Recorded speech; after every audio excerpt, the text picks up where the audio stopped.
You mentioned LSU, Baton Rouge, and Florida State. That is the marquee game of the first college football weekend writ large. Sunday night they play each other. We've got Mike Norvell on first up tomorrow. What's Florida State's future here? Instead of going about this game here, but what moves do they have? You've got them. You've got Miami.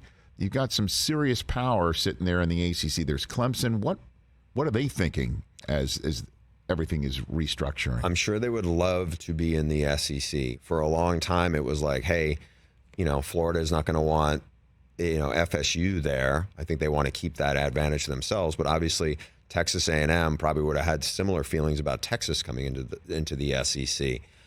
Florida State has not been happy about carrying the load for some of these other basketball schools when it comes to football in the ACC.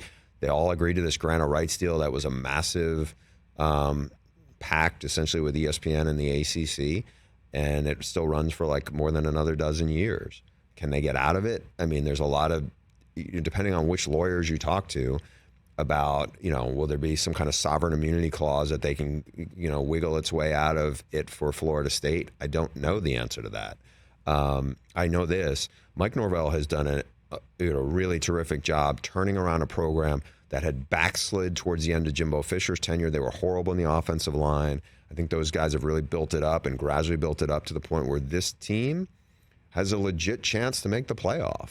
You have Jordan Travis is a really good quarterback.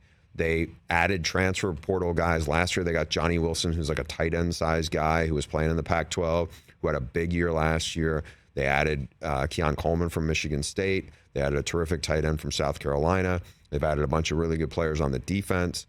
This is it's not quite back to what Bobby Bowden had rolling, 20 years ago, but it's way better than it's been in a long time. And he's also done a really good job adding good assistant coaches that a lot of people didn't know who those guys were. Alex Atkins, is the offensive line guy who's the OC.